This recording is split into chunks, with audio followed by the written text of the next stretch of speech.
বৃহস্পতিবার সন্ধ্যা থেকে শুক্রবার শুরু হয়ে যায়। শুক্রবার বা জুমার দিন, এই দিন সম্পর্কে কোরআন এবং হাদিস থেকে ঘেঁটে আমরা 14টা আমলের কথা একটা লম্বা বড় ভিডিওতে বলেছি। আজকে সেখান থেকে আমি সংক্ষেপ করে এই 14টার মধ্যে আবার অতি গুরুত্বপূর্ণ 5টা আমলের কথা বলবো ইনশাআল্লাহ।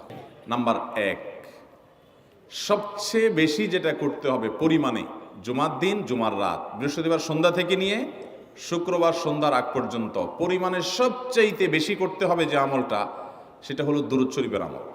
নবী করিম সাল্লাল্লাহু আলাইহি ওয়াসাল্লাম বলেছেন, আকসিরু আলাইয়া মিনাস সালাতি মিন ইয়াউমিল জুমআতি ওয়া লাইলাতিল জুমআহ, তোমরা জুমার দিন এবং জুমার রাতে আমার প্রতি বেশি বেশি দুরূদ পাঠ করবে, দুরূদ প্রেরণ করবে।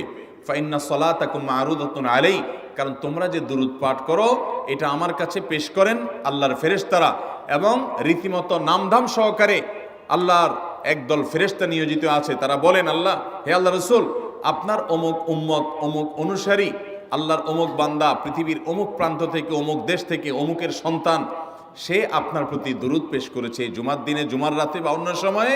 এটা নবী করিম সাল্লাল্লাহু আলাইহি সাল্লামের কাছে রিপোর্ট দেওয়া হয় আল্লাহর নিযুক্ত ফেরেশতাদের মাধ্যমে।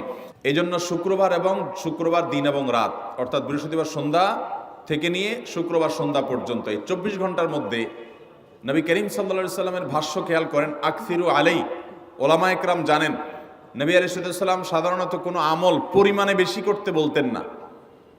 পরিমাণে বেশি করতে বলার মতো আমল খুব কম ইসলামে। গোটা কোরআন যদি খোলেন আপনি, পরিমাণে অধিক করতে বলা হয়েছে এরকম আমল খুব বেশি পাবেন না। তোমরা বেশি বেশি করে নামাজ পড়ো, বেশি বেশি করে রোজা রাখো, এরকম কথা কোরআন হাদিসে নাই। অবশ্যই একজন ইমানদার 5 ওয়াক্ত ফরজ নামাজের পাশাপাশি অধিক পরিমাণে নফল নামাজও পড়বেন, সেটা ভিন্ন কথা। কিন্তু কোরআনে বেশি পরিমাণে আল্লাহর জিকির করার কথা বলা হয়েছে। আর নবী করিম সাল্লাল্লাহু আলাইহি সাল্লাম বৃহস্পতিবার সন্ধ্যা শুরু হলে শুক্রবার সন্ধ্যার আগ পর্যন্ত বেশি পরিমাণে করতে বলেছেন যে কাজটা, সেটা হলো দুরূদ শরীফের আমল। দুরূদের এই আমলটা, এটা করার জন্য আল্লাহ তাআলা এমন সহজ করে দিয়েছেন যে ওযুর প্রয়োজন নাই।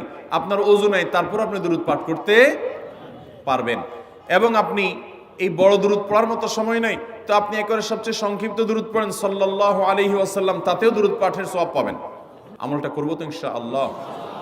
নাম্বার 1। নাম্বার 2, জুমার দিন উপলক্ষে অন্য যে কোনো দিনের চাইতে জুমার দিন অর্থাৎ শুক্রবারের ফজর নামাজ পুরুষরা মসজিদে জামাতের সাথে পড়বেন।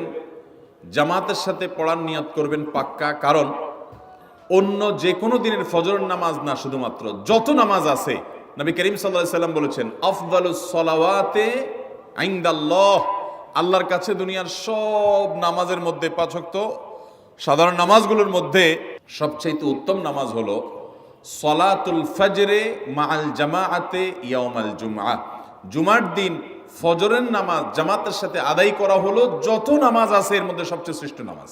ভাইরা আমার, প্রত্যেক বৃহস্পতিবার আসলে সন্ধ্যার সময় প্রতিজ্ঞা করব, সপ্তাহের অন্য দিন যদি আমার ত্রুটি বিচ্যুতি হয়ও আমি সেটাকে কারেকশন করার চেষ্টা করব, কিন্তু শুক্রবার ফজরটা পুরুষ হিসাবে আমি জামাতের সাথে পড়বই পড়বো। তার জন্য রাতে আগে আগে শোবো, ডাবল ট্রিপল অ্যালার্ম দিয়ে শোবো, অন্য নামাজি বন্ধুকে বলবো ফোন দিয়ে ডেকে দিবি, একে অন্যের সহযোগিতা করব, কিন্তু ফজরের নামাজ জুমার দিন ছাড়বো না ইনশাআল্লাহ। 3 নম্বর আমল হলো সূরা কাহাফ পড়বো। যারা কোরআন পড়তে পারেন না তারা শুনবেন, আর যারা পড়তে পারেন তারা নিজে পড়বেন। সূরা কাহাফ যদি জুমার দিন কেউ পড়ে, নবী করিম সাল্লাল্লাহু আলাইহি সাল্লাম বলেছেন এই সূরাটা তার জন্য নূর হবে, নূর, আলো আল্লাহর তরফ থেকে। কিয়ামতের ময়দানে ভয়াবহ গুটগুটে অন্ধকার হবে। কিয়ামতের একটা ভয়াবহ শাস্তি হলো অন্ধকারের শাস্তি। ভাইরা আমার, অন্ধকারের শাস্তি মানে এমন ভয়াবহ অন্ধকার হবে যে দুনিয়ার অন্ধকারের সাথে কোনো তুলনাযোগ্য নয়। সেই ভয়াবহ অন্ধকারে কিছু আমল আছে যে আমলগুলো মানুষের ওই অন্ধকারের মধ্যে আলোর কাজ দিবে। এর মধ্যে একটা হলো এই সূরা কাহাফ। অন্য অনেক উলামা ইকরাম বলেছেন এর ব্যাখ্যা হলো সূরা কাহাফ যদি কেউ এক বৃহস্পতিবারে পড়ে, পরের বৃহস্পতিবার পর্যন্ত, এক শুক্রবারে যদি পড়ে, পরের শুক্রবার আগ পর্যন্ত পুরো সপ্তাহব্যাপী তার ভিতরে নূর, ঈমানের নূর, তাকওয়ার নূর, ইলমের নূর, আমলের নূর, ভালো মানুষ হওয়ার নূর তার ভিতরে আল্লাহ তাআলা সৃষ্টি করে দিবেন। তো নবী সাল্লাল্লাহু আলাইহি সাল্লাম বলেছেন সূরা কাহাফের প্রথম 10 আয়াত যদি কেউ মুখস্থ করে, তো এই ব্যক্তিকে আল্লাহ রাব্বুল আলামিন এবং যদি তেলাওয়াত করে, এই ব্যক্তিকে আমলের মাধ্যমে দাজ্জালের ফিতনা থেকে আল্লাহ বাঁচিয়ে রাখবেন। অতএব জুমার দিন প্রত্যেক শুক্রবারে সূরা কাহাফ পড়ব তো ইনশাআল্লাহ। 4 নম্বর আমল হলো, দুনিয়াতে যত ফজিলতপূর্ণ আমল আছে এর মধ্যে সবচেয়ে বেশি ফজিলতপূর্ণ আমল এটা। খুব সহজ আমলটা, খুব সহজ। প্রত্যেক শুক্রবার আমরা এটা করতে পারি। জুমার দিন আগে ঘুম থেকে উঠে উত্তম রূপে গোসল করে মসজিদে আগে আগে গিয়ে পায়ে হেঁটে গিয়ে সামনে ইমাম সাহেবের কাছাকাছি গিয়ে বসা, অনর্থক কথা কাজ না করা, তেলাওয়াত জিকির আজকারে মশগুল থেকে নামাজটা পড়ে বের হয়ে আসা, এই কাজ। এই কয়েকটা কাজ যদি করে তাহলে কাজ কয়টা হলো? আগে আগে ঘুম থেকে উঠা, ওই যে ফজর নামাজ জামাতের সাথে পড়া ইত্যাদি, গোসল করা উত্তম রূপে, আর পায়ে হেঁটে মসজিদে যাওয়া, বাহনে না চড়া। 4 নম্বর হলো ইমামের কাছাকাছি গিয়ে বসা, কোনো অনর্থক কাজ না করা।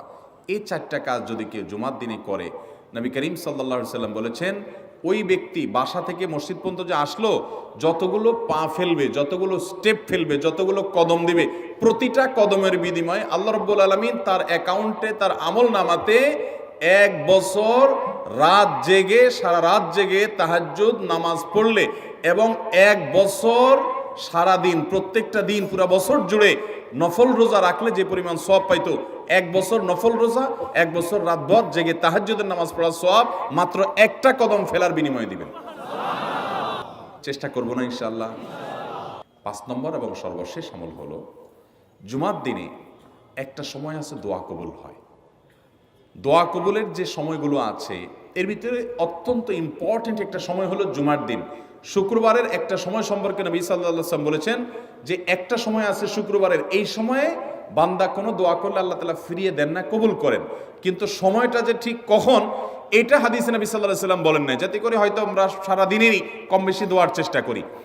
এই বিষয়ে মুহাদ্দিসগণ, হাদিস বিশ্লেষকগণ, পণ্ডিত ওলামায়ে কেরামগণ হাদিসের বিভিন্ন আকার ইঙ্গিতকে গবেষণা করে, অ্যানালাইসিস করে এক একজন এক এক সময়ের কথা বলেছেন। তবে বেশিরভাগ ইমাম, বেশিরভাগ পণ্ডিত ওলামায়ে কেরাম, বেশিরভাগ আপনার ইসলামিক স্কলারগণের বক্তব্য হলো যে এই সময়টা হলো জুমার দিনের শেষ প্রহর, আসরের পর থেকে নিয়ে সূর্য ওঠার আগ পর্যন্ত এই সময়টা। আমাদের আল্লাহর দিকে মনোনিবেশ করতে হবে দোয়ার জন্য বেশি বেশি। তাহলে শুক্রবারে 5 নম্বর আমল হলো বেশি বেশি কি করবো ইনশাআল্লাহ? দোয়া।